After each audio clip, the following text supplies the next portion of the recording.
Hey everyone, what's going on? It's Am I Missing Something? It's Matt. And it's Zach. This is our commentary show. We talk about different subjects, not really to criticize, but more to analyze and figure out if there's something that we're missing. And coming from their 2008, they said it best. Tonight, there's going to be a fight. So if you need a place to go, I got a 2-room slum, a mattress and a gun, and the cops don't never show, except they did this time. The whole drama. Hold on now. Mötley Crüe. You can't just expect me not to break down over the fact that you, in the year 2023, just quoted Saints of Los Angeles by Motley Crüe. We are a the good Saints. 15 years later, which it also should make you feel old that album, that little chestnut came out. Wow, 15 years later. We are the Saints. We signed our life away. And it doesn't matter what you think. Well, we're going to do it anyway. Well, apparently they, according to Mick Mars, he definitely did sign his life away. But yeah, so chances are you've already caught up to speed on everything that's going on between Motley Crüe and Mick Mars, both in court or soon to be in court and in the press. But let's give a little brief overview of what happened. And it's kind of funny that we're doing this because we started off 2023 just revisiting Shout Out the Devil. And we even noted and we even noted how, it's going to be interesting about John 5 now in the band, and kind of seemed weird how that transition happened. Well, turns out, no, we weren't the only ones who thought it was weird. So did Mick Mars. So to recap real quick, in October of 2022, after some speculation was going around, Mick Mars issued a statement that he was retiring from touring. Still technically was part of the band, but he was retiring from touring. And then the next day, Motley Crüe announced that Mick Mars was retiring, period. And that John 5 was joining the band as their new guitarist.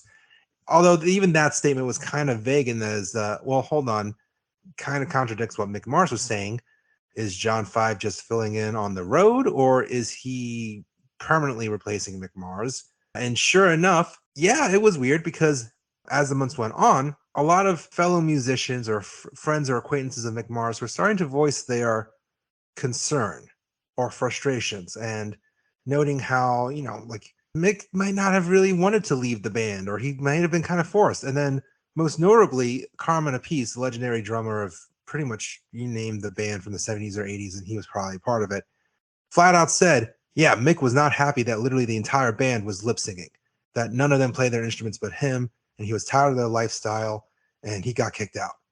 To which even Nikki Sixx responded going, shut the hell up, you don't know what you're talking about. Well, it turns out Carmine did, because in early April, Mick Mars went public announcing that he was suing the band for the main lawsuit was that he was trying to get documentation to see what he was owed. But in the process of essentially suing Motley Crüe, he threw a lot of jabs. He threw a lot of claims out there. In that they've basically been gaslighting him for almost his entire life, that he never actually quit Motley Crüe, that he simply was wanting to retire from touring because, he has a lot of health issues. But he's also been very public with his disorder and how he basically can barely stand up. My God, it's amazing he even is still alive. And then he even throws in more jabs, claiming that specifically Nikki Sixx, although he, of course, says the whole band, but Nikki Sixx particularly doesn't play a single lick of the bass live on stage. Everything was pre-recorded. That alone was like, okay, this is about to get messy. Well, Motley Crüe wasted no time, literally hours, issuing their own statement saying Mick Mars is lying. He's the one that was not playing a single note on stage. We were trying to let him go out of the spotlight with dignity, but he's forced us to reveal the truth that we've been freaking holding his ass up like a puppet all these years and doing him a favor. Yeah. And we have, basically, I kind of, paraphrase. Bad choice of words. Is it though? Is it? You want your hands up Mick Mars's ass? I'm not saying I want them. I'm saying that they basically were insinuating that they did have that way. And I know it sounds like an exaggeration, but they basically were saying that was always struggling to play his instrument. In particular, this last tour in 2022, they literally had to have his parts recorded and played live because he was missing notes. He could barely remember songs. And they even immediately released signed statements that they collected from their crew in February, because it was clear that they were prepared for Mick Mars to go public, basically saying, confirming Motley Crue's reports that, like, yeah, he couldn't play his instrument. Of course, that led to a lot more back and forth between Mick Mars and his lawyers and their manager going, that's bullshit. Of course, the paid employees are going to say that. And then even just as the days went on, then the manager started to speak in, and Motley Crue's manager basically said that, he's bullying the band. It's a smear campaign. Motley Crue did nothing but try to help this guy, and he's trying to screw them over because he's too embarrassed. And it's he literally is saying that he's not mad at Mick, but that Mick Mars is a victim of elder abuse, that his lawyers and managers are taking advantage of his current state to try to get some extra money out of the band. Did I miss anything, Matt? No, I do have a lot of feelings about this whole back and forth. Well, that's why we're here to talk about it. Yeah. I mean, have you heard the band in the last 5 to 10 years? Let's start there, because they don't sound great. No matter what the hell they're doing, they don't sound great. So if they're smearing Mick that he's forgetting notes or forgetting how to play, I would rebuttal with, have you heard Vince Neil sing? So, what's funny about I'm glad you brought that up too, because let's get right into it at the lip syncing claims. That's the 90%. The worst lip syncing ever. Oh, it's horrible. Not only if it is. Not only is 90% of Mick Mars's claims against actually Nikki Sixx, not even he barely mentions Tommy and Vince's names when he's talking about his side of the story. But even the Mötley Crüe's manager, whenever he's talking about, like, listen, the band is playing live. 100% of Nikki's bass is live. Tommy's drums is live.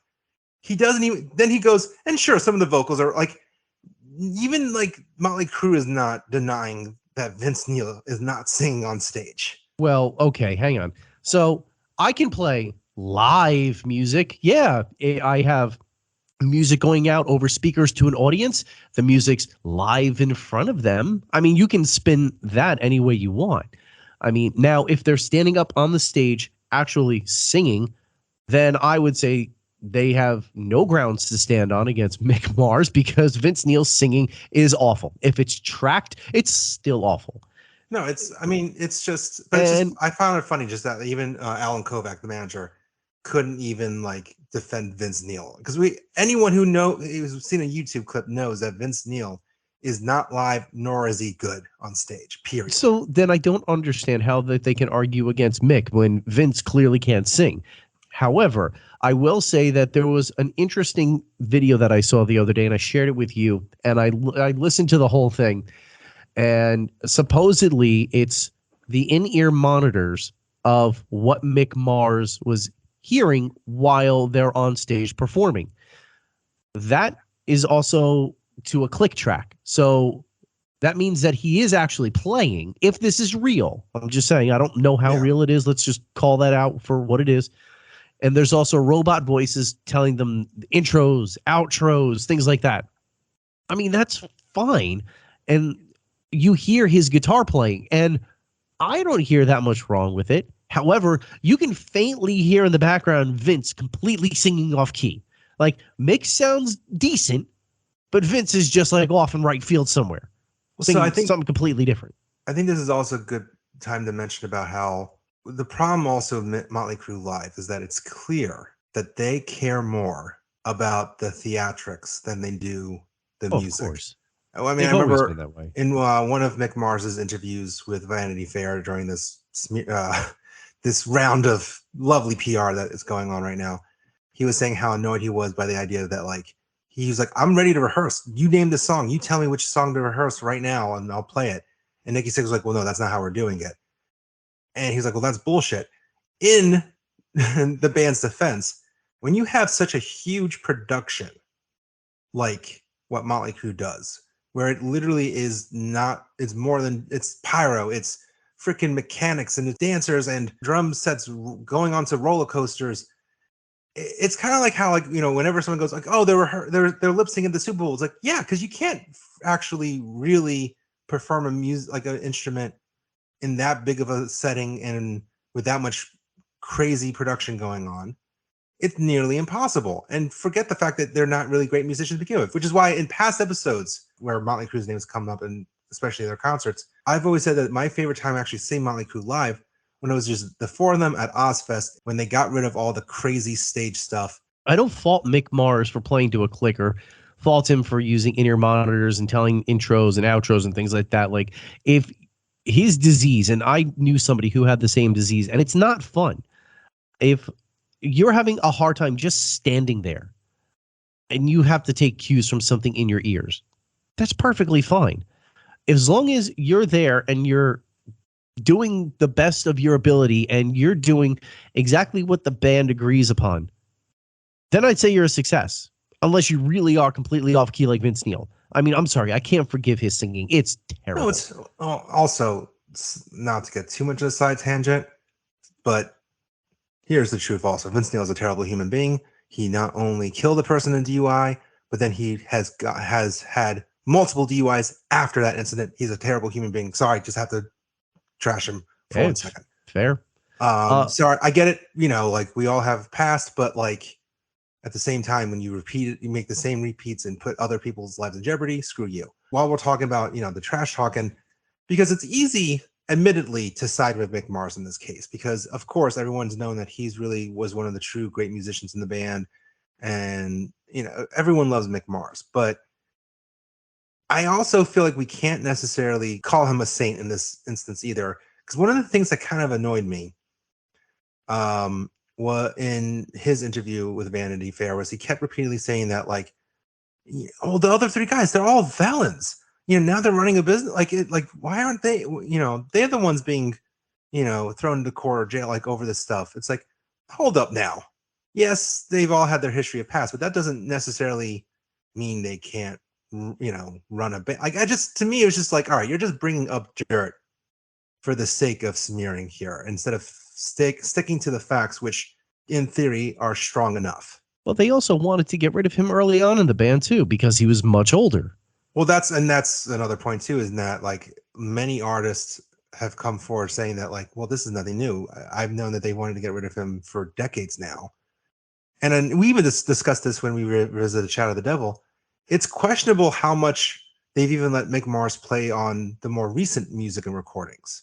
Because there's rumors that, like, for Saints of Los Angeles, it was DJ Ashba that actually recorded the guitars, and maybe Mick did a few guitar solos here and there. Yeah. Now, I wonder what's going to happen going forward. Do you think John 5? Because apparently there's studio sessions that are going to be happening. Do you think that John 5 is going to be playing on the new album? Or if they do an actual new album. Well, that's what it sounded like. There was a couple reports out there. There's another point I kind of want to bring up on this too, and this slowly segues into the actual legality parts here. And you mentioned about John 5. And apparently there's rumors that even like that the few songs that they recorded for the Dirt soundtrack, that was actually John 5, which is why we all kind of laughed. It's like, oh, the first album with John 5. Yep. It's like, well, first official album, because they made it clear that he helped co-write those songs. I mean, I think it was Nikki Sixx that said that, like, after the Saints of Los Angeles, they don't really feel the need to do any more albums, that rather they could do songs here and there. Everything that they've said after that album is complete trash. They said that they were done as a band. They didn't want to be one of those bands that goes on forever. They wanted to just go out with a bang. And they then decided, we're going to release a couple of awful songs, and then we're going to do this stadium tour, and we're going to do the stadium tour again. Like, a bunch of Motley hypocrites. Right, exactly. Everything that they've said is 100% not true. So, and it's interesting because I think we caught Alan Kovac, the manager, in a bit of a white lie too. Because one of the arguments is that Mick is saying, no, I didn't retire from Motley Crüe Inc. or the corporation of Motley Crüe. I should still be considered a shareholder / member. I'm just retiring from touring. Alan Kovac was like, if you're retiring from touring, then you're retiring from the band. It's not true. Well, and we're going to get to that in a second. His claim is that, like, there's nothing else with Motley Crüe. They sold the publishing rights. They're not doing any new music or new albums. So what else is there to do in Motley Crüe if you're not touring? Which is why I found it really bizarre that they're being so vocal about being in the studio recording new music. Because wouldn't that give Mick Mars an edge in court to be like, see, they are still recording new music. They're whether it is an EP, hypocrites. a song. I mean, like, to me, it's almost like if I was their manager, I'd be like, guys, shut the F up. I'm trying to help you here so that we don't have to pay this guy any more money. I don't know how they have a leg to stand on, to be completely honest. Like, I've never seen a band, maybe outside of Kiss, say, okay, we're done, we're gone, see you later. Oh, hey, we're back even before we left. And now we're going to not do new music anymore. We're going to do like a song. Point being is that how can you take anything of what these guys say as truth, right? How can you take any of it to the bank? And how can you even say with a straight face that, oh, well, we're not going to do any more new music? Well, clearly you are, because you're doing it now. And just from a legality standpoint, like, oh, well, he said he was retiring from touring. So, what else is there to do in Motley Crue? There's always an open door. So if somebody else like a DJ Ashba or John 5 want to go on tour with the band, Mick Mars, I would assume, given his statement, would give his blessing. So you mentioned about how does Motley Crue have a legal standing here? In theory, where they could, say, no, this is where we have a leg, is supposedly their 2008 agreement, where the band essentially came together, all four of them, and agreed that it was actually Mick Mars that pushed for this, and that no, if you are not touring, you don't have a 25% stake in the band. In order to have a chair at the table, you have to be a full member of the band, touring, music, and everything. But where it gets kind of gray is that because the Vanity Fair article that has Alan Kovac and Mick Mars lawyers and more of the legal and managers team's input in the matter is that, and they had the legal expert kind of review the documents, and it's kind of gray though, because in theory, yes, it's kind of clear cut, and it's kind of ironic because I'm sure that in 2008 they did those, they created that agreement because you gotta remember, Tommy Lee almost wasn't on Saints of Los Angeles. The reunion almost ended as fast as it started because around 2006, 2007, Tommy Lee was starting to do reality shows again. And the rest of the band was like, what the hell? Are you in the band or not? I believe that agreement almost came about as to be like, all right, Tommy, if you want to stay here, you got to do the touring. If you want a full slice of the pie, you need to do the touring here. Apparently, from what Variety's experts were reviewing, is that it's gray in that, all right, so Mick is gone. He lost his 25% share. But how is that 25% distributed? Does it go to the new guy? Does it get distributed among the remaining member? Like, there's a lot of loopholes, even within that 2008 new agreement and the restructure of Motley Crue business. Okay, so I want to bring something up that I don't know if you've ever heard of or maybe you forgot about. In 2014, during a press conference on January 28th, to be exact, in front of a dozen witnesses and the whole world looking on, Motley Crue signed a cessation of touring agreement where if any of the members broke this agreement and they wanted to tour again, whoever wanted to break it would come underneath a lawsuit. Now, it's funny that they're saying that Mick can't tour anymore. Well, according to this contract that you guys signed in 2014, nobody can tour. But Matt, don't you remember the very visual graphic video that they released to announce the stadium tour, where they destroyed those contracts, where they literally exploded those contracts, making those contracts null and void? But at one point in time, you all said this was it, and you didn't want to tour anymore. Also, that's assuming that those contracts were legit and not just a prop for a press conference. Well, according to this, they made a big deal about it, that this was it. They did. And they all signed it. Like, I got the picture on my screen right now. They all signed it. Nikki Sixx has got it. Yeah. They of course made a big deal about it because Motley Crue, and I've said this before, Motley Crue are the kings of PR. Whenever someone goes, Motley Crue should be in the Rock and Roll Hall of Fame, I go, no, their publicist should. Because if it wasn't for Behind the Music and if it wasn't for the Dirt Brook, Motley Crue would just be an other hair metal band like Poison that we remember fondly, but they wouldn't be as, beloved or worshipped as they really are. And the Tommy Lee sex tape too. Let's throw that in there too. Their antics and The way that they tell their story is what made them so influential. Not as much as I like the early music and some of the hits, not the music. Let's be real. And this whole lawsuit and the way it's playing out in the press is proof that all four members, not just Nikki and Tommy, all four members are kings at using press to get their story out there. Then let me ask this question. Is this a ploy by Motley Crüe that they're going to do this whole circus, let's call it what it is, this whole circus, just to potentially sell tickets again in the future when they eventually reunite with Mick Mars? You don't think so? I think they've made it clear for a while, as much as they want to say, oh, but Nikki Sixx got a tattoo of Mick Mars to show his love. Oh, but they've, supported him and, helped him stay on tour all these years.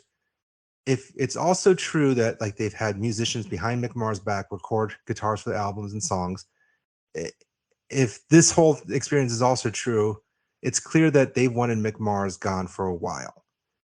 And I think they're happier than ever to have John Five, who they all love and has been best buds with, in the band. And let's also be real, but if the day comes where Mick Mars does return, I hate saying this out loud, but it's gonna be too late. Because have you seen? I hate saying that out loud. It sounds mean, but I don't mean to be mean. But let's be real. Health is not on Mick Mars' side. Let's be real. By the time that they resolve all of this, it will be too late. Mick will legit not be able to stand on a stage. So I don't think this is a play for that. I think both sides are right in that there's gaslighting on both ends. I think, Motley Crüe is claiming that the only reason why he filed the lawsuit is that so that when he makes these claims about them lip syncing on stage and treating him like crap, he can't get sued because it's part of the legal process. And I do believe in a certain degree that, that Motley Crüe, they were tired of having Mick there. I'm sure that if it wouldn't have damaged ticket sales during the 2004, 2005 reunion tour, and also if they, realized that if they needed to have the four original members there for at least a few more years, I'm sure they would have gotten rid of Mick sooner too. I don't know how true it is about them wanting to get rid of him in the 80s or 90s. Who knows about that? I also believe that, there probably is, that Variety article highlighted how there was a lot of contentiousness between Nikki and Mick in recent years over publishing rights, and Mick claiming that he did more than 10% of the writing and that he should be owed more. And that was actually news to me. I didn't realize how much infighting over the publishing rights there was that recently. So I'm sure there was a lot of contentiousness between them. I'm also sure that all four of them hate each other. Don't be fooled by them saying we're brothers, we're a band of brothers, and we're going to fight together. No, they are in it for the money. And I also am sure that they see Mick and go, oh boy, he can't last much longer. Like maybe they do love him. It's like, but we need to get, we can't have him on stage for this much longer. Look at him. Yeah, I can see that. But then again, the contentiousness, like, who is not Nikki Sixx in contention with? Like, Nikki Sixx is in contention with a lot of people. The truth of the matter is also, we want to believe that our favorite bands love each other, but it's a marriage. When you're in a band for that long, or, when you're in a band period, you're going to be butting heads. And especially when there's a band that becomes essentially a corporation, where it's bigger than just playing music. Agreed. At the end of the day. I mean, it is a business. Sorry. It is a business 100%. And all this is on the table, but I find it very odd that they let this slide for so many years with, not ironing out like loopholes in contracts and making sure that everybody was on the same page. Because if I did my job and I left tons and tons of loopholes open and there was room for contention, I would probably not have a job very long if I'm in the legal department. Then that kind of leads to the topic of, is Mick Mars technically still in the band? Mick's lawyers make the argument that they use the Jeff Bezos and Amazon example, but they're basically saying just because he quit touring doesn't mean he quit Motley Crüe Corporation completely. That's not how corporations work. And admittedly, I'm not a legal expert in any field, let alone the entertainment field, but I have to wonder how much is that true, which goes back to the point of why I'm surprised that the band has become so vocal about that they're in the studio recording new music, because you can make even if they are recording new music, you can make an argument. It's like, well, no, touring is a big part of that. And I guess it all comes down to, what does that 2008 agreement say? And the truth of the matter is, did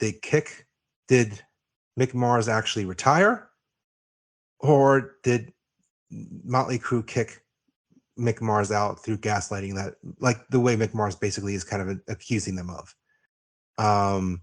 Because let's be also real. If they did kick him out, then they probably have, they've done a good job laying down the groundwork for here's why he got kicked out. And because, we have signed affidavit saying that he couldn't play his instrument, whether that's true or not. From what we've heard and what we know, I believe in my heart of hearts that they kicked him out. If you say that, and you've made it very clear for a while that you're going to retire from touring, that doesn't necessarily mean that you're done with the band. Like, look at Ozzy. Granted, Ozzy's the whole band, but Ozzy said, I'm done with touring, and wanted to just do music in the studio. That's perfect.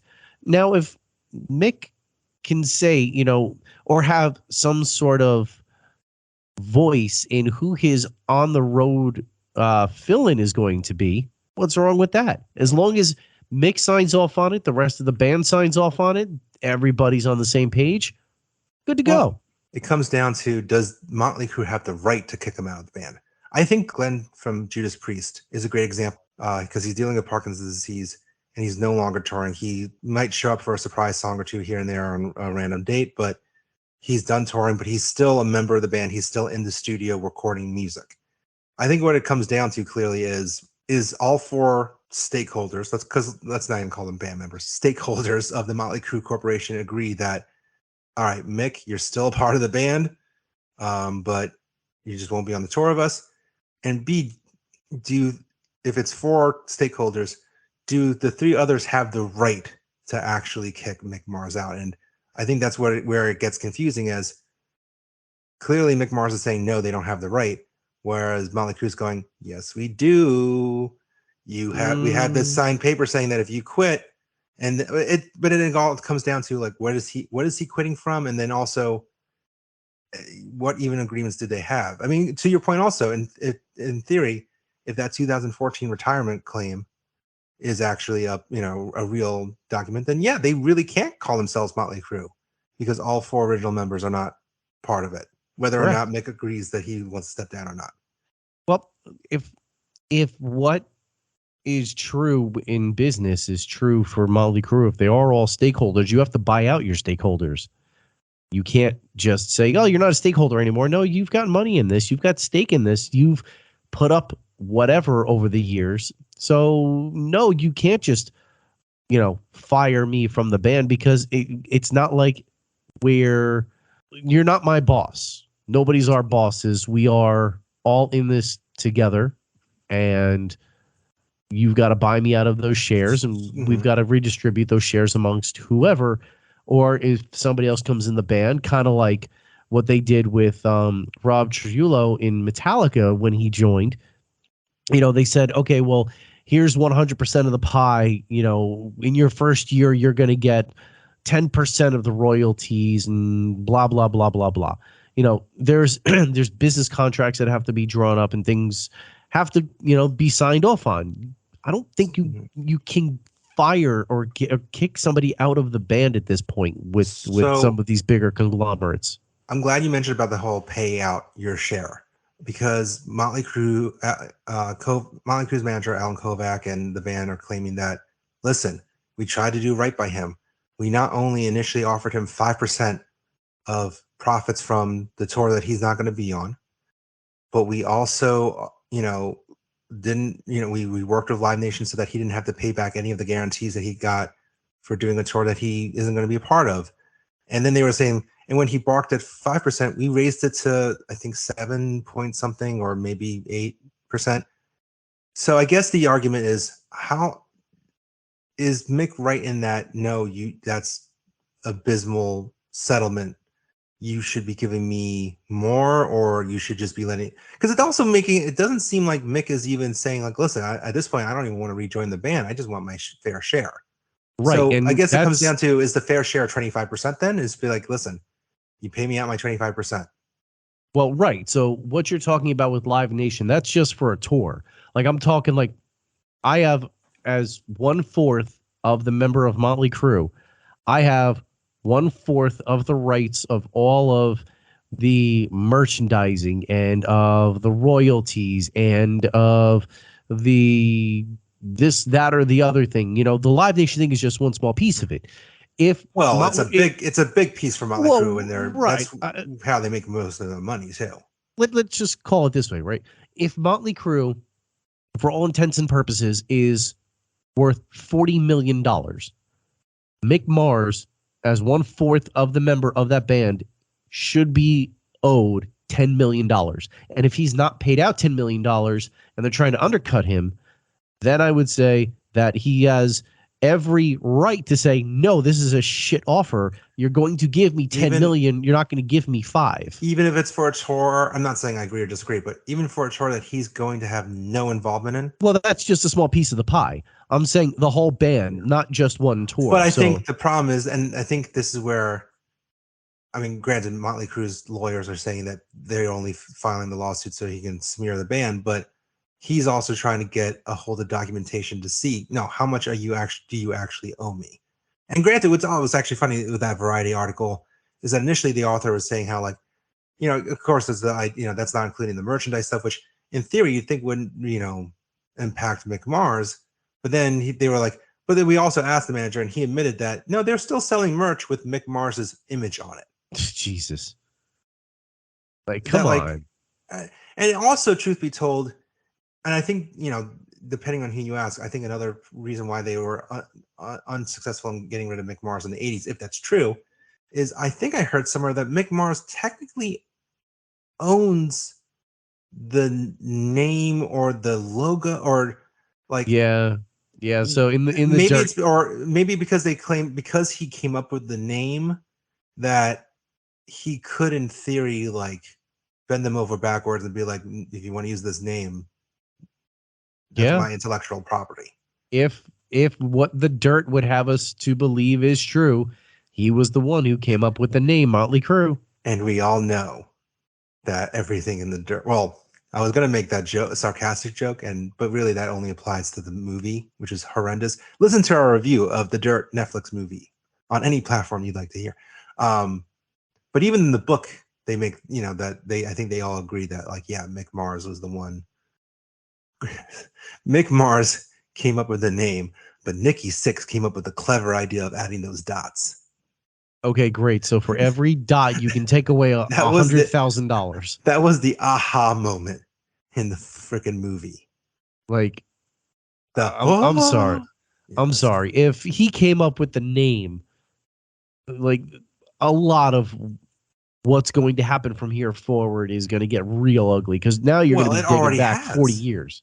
It already has. I mean, they literally have been prepared since February with signed affidavits or signed statements from their employees, but with stage crew, like, ready to be, like, to throw Mick under the bus. It's like they've been saying, like, listen, we're trying to help Mick here, but he was terrible. Here's all the proof. Like, they literally didn't even wait a full 24 hours to come on the attack against Mick.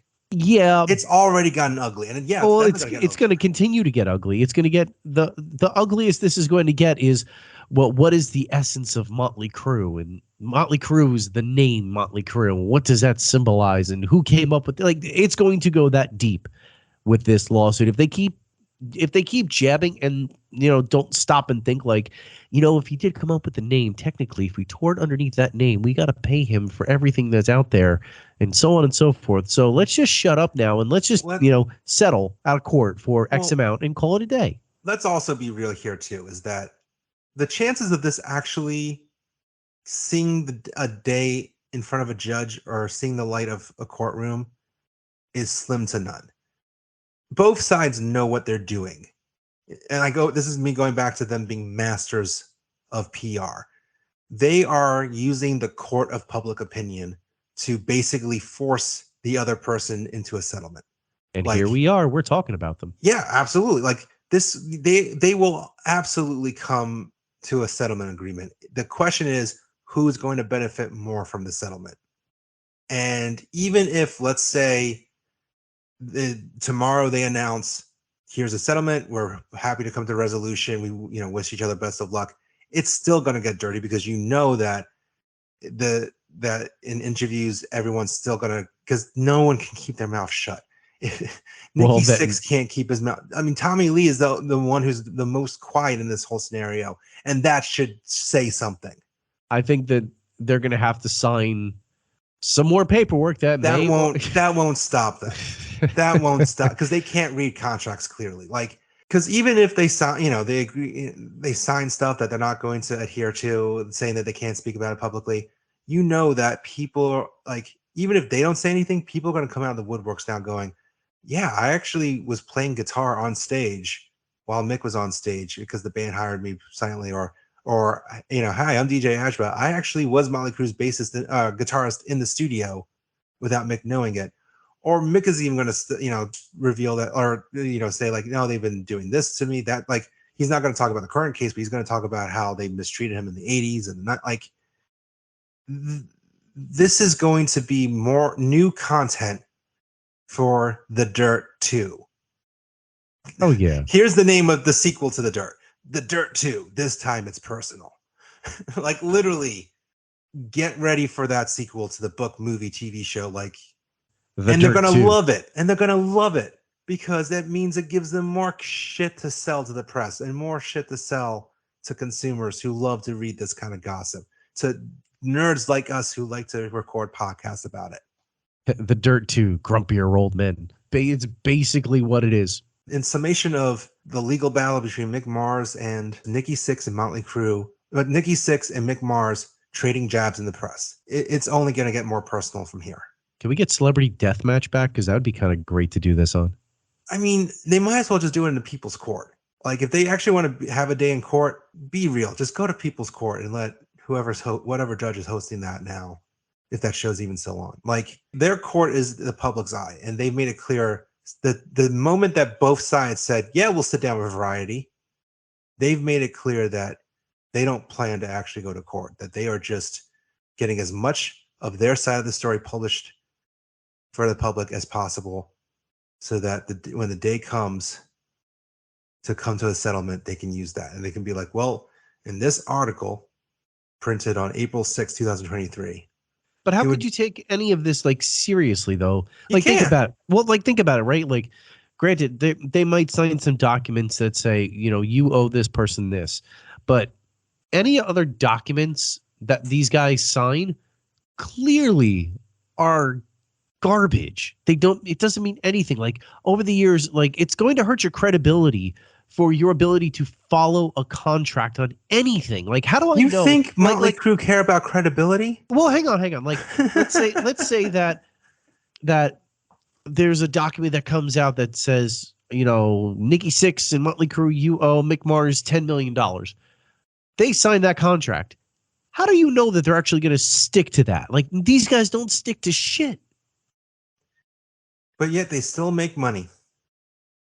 They still are able to get. I mean, we talk a lot about scam artists lately on our shows. Dare I say, Mötley Crüe might be the king of scam in rock and roll. At least the most publicized one. Yeah, they are still able to somehow book big paying gigs on big tours, and they still are able to turn a profit to make people put up with their crap. Well, if you consider the stadium tour to be big. It makes enough money. It makes, I mean, granted, if people really wanted Mötley Crüe to get back together, Mötley Crüe could have done that tour on their own, but nope, they did it with Def Leppard instead, and they've only done a handful of shows without Def Leppard. Just throwing that little piece of info out there. I mean, the stadium tour, sponsored by Lipitor.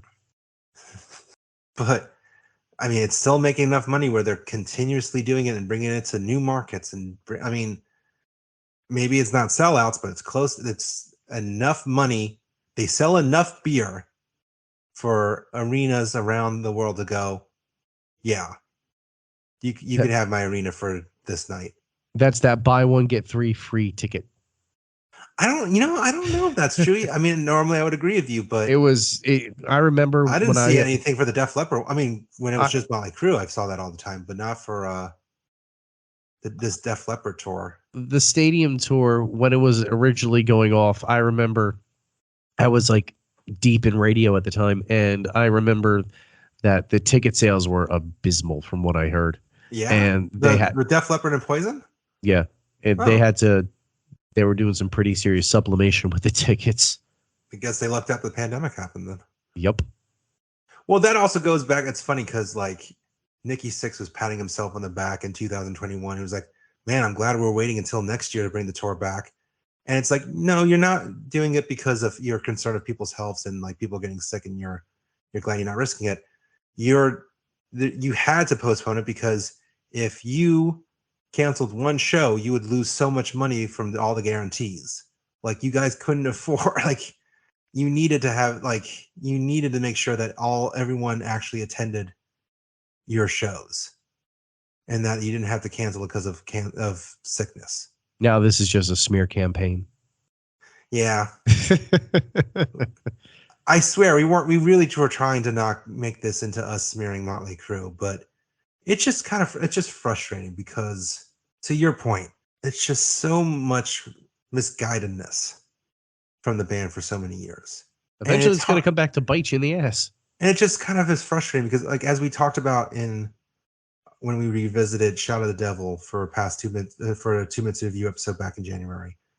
And it's so frustrating because you forget that they actually have good songs, that there was a time when they did put out some solid albums and that they did have just some great stuff that like it makes you not want to listen to them when you deal with all of this crap. And I'm not just talking about the Mick Mars lawsuit, but with the we're retiring and JK, we're back, and just like they have done so much to focus on their image that like in the end of the day you forget, like it's easy to forget like yeah, they are actually a decent band.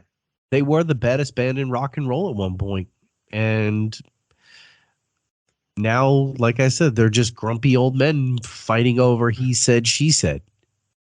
Even and again, we talked about this when we reviewed The Dirt. Like that movie alone is frustrating, and how they made it, like how they just changed the narrative so much to make themselves look so much better when the book itself was actually phenomenal and honest. And Matt, have you finally read The Dirt? Because if you haven't, you really need to, because it actually is, well, a great representation of what the music industry is really like, which, let's be real, it's a shitty industry. So I realize that's kind of weird for a music podcast to say, but the music industry sucks. I say that as someone who did PR for many years. The music industry sucks. It's full of a-holes or bitter people that are jealous of the a-holes for being successful. But the book did a great job at highlighting what the music industry was like in the 80s and 90s and what it took for a band to actually be successful. And the other thing I loved about the book, and that I applauded Motley Crue for at the time, was that it actually captured everyone's point of view, even ex-band members, even producers that they had falling out with. Like, and actually one of my favorite moments from that book, which kind of goes to also makes you question Mick Mars' credibility, for as much as we all love to put him on a pedestal. In one of the chapters, when he's talking about the band trying to record Generation Swine, and he was talking about how annoyed he was at the producer, and he was like, the producer has it out for me. He hates me. He's making me do this. He's making me do that. He won't even let me wear a hat to the studio. He had it out for me from the beginning. And then literally the next page, it's the producer going, wait, what? I loved Mick. Wait, what was that about the hat? What? I loved that hat. I actually asked Mick, hey, that's a really cool hat. Where did you get it from? And he gave me the hat. Hold on a second. And he in the book, they note that he runs to his closet. He's like, I have the hat right here. I was honored when Mick gave me the hat. When I gave him literally, they did such a great job at just like highlighting everyone's point of view. And then fast forward to 10 years later, where it's like, nope, this is the only story that matters, and this is the truth, and even though it's all full of lies. Yeah, grumpy old men. What? What'd you say? What? Did that actually happen? Which again goes to also the credit. I mean, again, I hate this to put, to shit on Mick, because I do think he's getting a raw end of the deal, but it does make you question also how innocent Mick is in this regards. Because let's be real, he's just as much part of the machine, as Mötley Crüe like to call it, as the rest of them. I think the person with the most credibility in this whole thing is Tommy Lee. He's not only is he the quietest in the whole gamut of this, but I think Tommy's always just made himself look stupid and not the band. Yeah, I think that's pretty accurate. Tommy's he also knows who bad. he is. He also knows who he is. He's never tried to position himself as he knows better than everyone else. But Mötley Crüe, if you're looking for credibility, there's none left. And now it's just he said, she said over. Were you kicked out? Were you retiring? Were you retiring from the road? What did you actually say? And I don't think anybody. I think this is going to get thrown out. To be completely honest, like I think that there's going to be something that happens, and this is just thrown out, and then they're going to have to start all over again. Maybe. I think the best way to end this is to quote Mötley Crüe and how I hope this all kind of plays out. Girl, don't go away mad. Girl, just go away. Home, sweet home.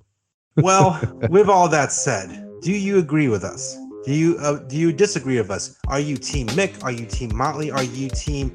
Why are we talking about this any further? Let us know on Facebook, Twitter, Instagram, and now TikTok at Epic Footnote. Also subscribe to our YouTube channel to hear more episodes like this, as well as a few other cool videos. And a massive thank you to Lucky 13 Beard Co. Log on to lucky13beardco.com.